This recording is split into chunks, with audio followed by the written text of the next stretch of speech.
திமுக இளைஞரணி செயலாளராக உதயநிதி ஸ்டாலினை நியமித்து அக்கட்சியின் பொதுச் செயலாளர் அன்பழகன் அறிவித்திருக்கிறார். என்னுடைய மகனை பார்த்து பொறாமைப்படுகிற அளவுக்கு அவர் உழைத்துக் கொண்டிருக்கிறார் என்று சொன்னார்கள். இதை நான் சொல்வதற்கு காரணம், உதயநிதியை பார்த்து நான் சொல்லக்கூடிய நிலை வந்தாகணும், வரும் என நம்பிக்கை எனக்கு இருக்கு.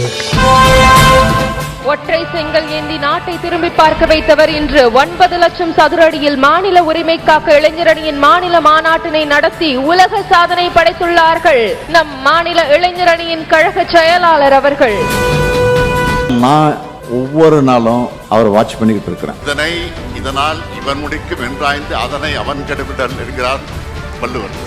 அப்படித்தான் இளைஞரணி செயலாளர் பொறுப்பை தம்பி உதயநிதி கிட்ட நான் ஒப்படைச்சேன். நான் வைக்கிற ஒவ்வொரு டெஸ்ட்லையும் அவர் சென்டம் ஸ்கோர் பண்றாரு. ஏதோ உதயநிதியினுடைய தந்தையாக இருந்து மட்டுமல்ல, தந்தையாக இருந்து மகிழ்ச்சி அடைகிறார், தலைவனாக இருந்து பெருமைப்படுறார்.